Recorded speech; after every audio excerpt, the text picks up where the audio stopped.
Bienvenue sur Africa 24 dans cette nouvelle édition du Non-Stop Info au sommaire de l'actualité. Les Malgaches devront attendre encore 2 jours avant de connaître leur nouveau président de la République. Les résultats provisoires du second tour seront publiés jeudi 27 décembre selon la CENI, commission électorale dont les tendances partielles sont contestées. En Tanzanie, plusieurs dizaines de millions de dollars sont déboursés pour renforcer les énergies vertes. La start-up nigériane Zola Electric obtient le soutien d'une société internationale d'investissement dans la finance durable. Et le Cameroun organisera bel et bien la Coupe d'Afrique des Nations 2021, confirmation faite par la Confédération africaine de football. La CAF prévoit désormais que la Côte d'Ivoire abrite l'édition de 2023. Mais tout d'abord, en réponse aux manifestations qui secouent son pays ces derniers jours, le président du Soudan, Omar el-Béchir, promet des réformes. Depuis quelques jours, plusieurs villes du pays sont touchées par des manifestations contre le prix du pain face à la grogne. Le président assure que l'État va entreprendre de vraies réformes pour garantir une vie digne aux citoyens. Il s'agit de la première réaction du président soudanais au pouvoir depuis 1989. À noter que depuis le début de la protestation, le 19 décembre, il y aurait 8 pertes en vies humaines selon le régime, 22 selon l'opposition. À l'instar de certains manifestants, les médecins demandent le départ du régime en place. Qui succédera au président Eraz Narimampian? Les Malgaches devront attendre encore 2 jours avant de connaître leur futur président. La CENI a annoncé ce mardi qu'elle publiera ses résultats provisoires ce jeudi. Selon les tendances partielles, Andra Joel est crédité de 55% des voix contre 45% pour Marc Ravalomanane. Ce dernier conteste les tendances. Zahra Mohamed Moucho. Dans quelques jours, les Malgaches devraient connaître le nom de leur nouveau président de la République. La commission électorale fixa jeudi 27 décembre la publication des résultats provisoires du second tour. Un vote au goût de revanche, dans lequel les 2 finalistes, Marc Ravalomanane et Andra Joel, se sont chacun déjà déclarés vainqueurs quelques heures seulement après la fermeture des bureaux de vote. Il y a une espèce de désaveu par rapport à ces 2 candidats, à mon avis, puisqu'ils ont un peu boudé les urnes, les électeurs. Mais c'est parce que justement, la population malgache, qui représente quand même, sur les indications de la Banque mondiale, 90% vivent sur le seuil de pauvreté, c'est que la population est lasse.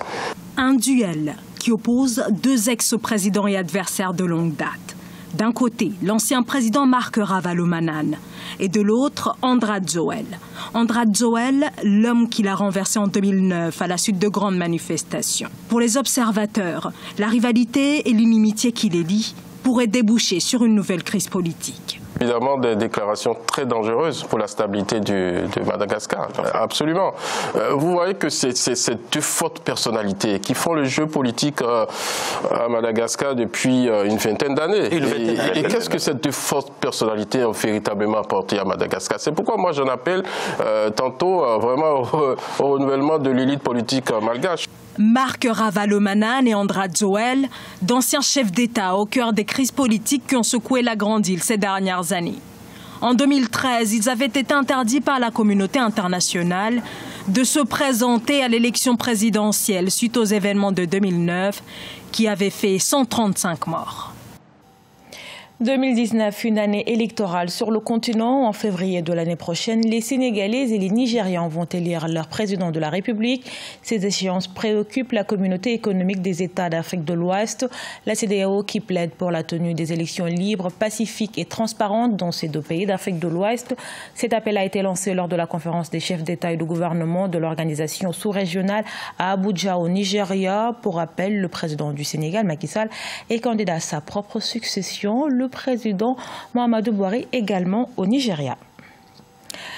46,3 millions, c'est la contribution de la FIDA pour la réalisation de la 2e phase du programme d'appui au développement agricole et à l'entrepreneuriat rural au Sénégal, un fonds qui cible directement les producteurs afin de leur garantir un meilleur accès au crédit avec une stratégie qui devrait avoir un impact sur la courbe du chômage au niveau des zones ciblées. Chez Omar Bandaogo.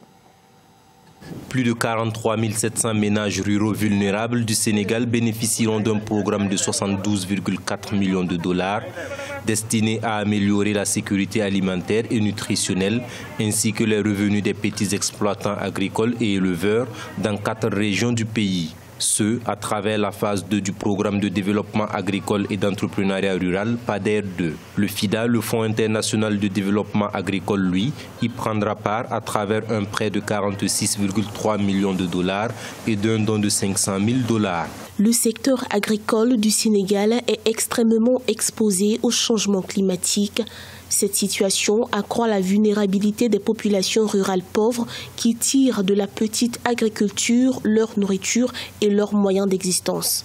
PADER 2 vise à créer des emplois permanents et bien rémunérés pour les populations rurales vivant dans la zone du programme et à faire en sorte qu'au moins 50% des participants au programme soient des femmes et 50% des jeunes.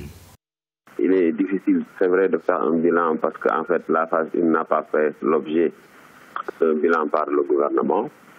Mais il faut absolument comprendre que dans ce domaine-là, les réformes sont attendues depuis très longtemps d'ailleurs, depuis 2012. L'objectif, à mon avis, n'a pas été atteint. Depuis 1981, le FIDA a participé au financement de 17 programmes et projets de développement rural au Sénégal en investissant 269,1 millions de dollars sur un coût total de 514,2 millions de dollars. Ces projets et programmes ont bénéficié directement à près de 500 000 ménages ruraux.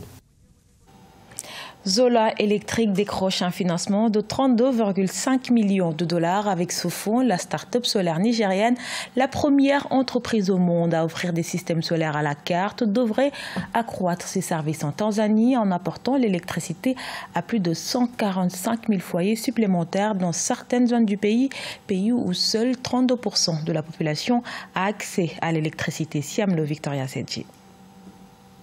En Tanzanie, la start-up Zola Electric a signé une facilité de financement de 32,5 millions de dollars avec la Netherlands Development Finance Company et Symbiotics, une société spécialisée dans la finance durable et inclusive. Ce financement permettra à Zola Electric d'accroître ses services en fournissant de l'électricité à 145 500 foyers. Nous sommes heureux d'annoncer ce nouvel investissement. Cela nous permettra de connecter plus de gens en Tanzanie, de soutenir les communautés dans lesquelles nous opérons et de poursuivre le développement de nos systèmes d'alimentation électrique à la pointe de l'industrie. À travers ce financement, Zola Electric ambitionne de créer des opportunités d'environ 2100 nouveaux emplois en Tanzanie dans le secteur du solaire hors réseau et ce, d'ici ces 5 prochaines années. Si on pouvait investir énormément dans l'énergie solaire, ça peut créer des emplois permanents. Le comble, c'est qu'à un certain moment, après une certaine durée d'usage, il faut remplacer les panneaux. Et c'est là que ça pose problème parce que s'il n'y a pas l'usine dans le pays pour produire les panneaux, donc on va toujours faire recours à l'importation des panneaux. Selon la Banque africaine de développement, la forte croissance économique de la Tanzanie, soit 7% en moyenne annuellement, induit une hausse de la demande en énergie qui croît de 10% chaque année. Bien que l'accès à l'électricité s'est accru de 21% entre 2006 et 2016, le niveau demeure faible à ce jour, soit à 30%. À la page sport, nouveau rebondissement dans le dossier de la Coupe d'Afrique des Nations 2021. Le Cameroun va bel et bien accueillir la compétition selon la Confédération africaine de football. Cette décision qui perturbe le calendrier établi depuis 2014 pose problème notamment auprès de la Côte d'Ivoire qui devra attendre 2023. Les précisions de Corinne Kamsefem. La 33e édition de la Coupe d'Afrique des Nations prévue en 2021 se tiendra au Cameroun. C'est ce qui ressort d'une mise au point publiée sur le site officiel de la Confédération africaine de football le 21 décembre 2018. Une décision qui intervient quelques jours après le retrait de l'organisation de l'édition de juin 2019 au Cameroun en raison du retard observé dans la réalisation des infrastructures liées à cette grande fête sportive. À la demande de la CAF, le Cameroun a officiellement accepté d'abriter l'édition de 2021 à travers un courrier adressé à la CAF et signé par le chef de l'État camerounais, M. Paul Biya. Le président de la CAF exprime sa gratitude au président Biya pour sa grande compréhension. Le calendrier de cette compétition était pourtant arrêté jusqu'en 2023. En 2014, la Côte d'Ivoire avait été désignée pour l'édition de 2021 et la Guinée-Conakry pour celle de 2023. Les nouveaux aménagements prévoient désormais que la Côte d'Ivoire abrite l'édition de 2023, une décision qui est loin de faire l'unanimité. La Fédération ivoirienne de football a porté plainte devant le TAS, le tribunal arbitral du sport. Il faut dire qu'elle n'est pas du tout contente, non seulement de la manière peu cavalière de la façon de procéder du président de la CAF, mais il faut dire qu'elle s'appelle à organiser la Coupe d'Afrique en 2021. Maintenant, on dit qu'il y a bientôt une visite du président Hamad à Côte d'Ivoire. On attend pour aviser. On rappelle, c'est le 9 janvier 2019 que le comité exécutif de la Confédération africaine de football dévoilera le nom du pays organisateur de la CAN 2019. Deux pays, l'Égypte et l'Afrique du Sud, sont en lice pour cette organisation. Ce journal a été réalisé par l'ensemble de la rédaction. Merci pour votre fidélité. Retrouvez dans un instant une nouvelle édition de l'actualité sur Africa 24.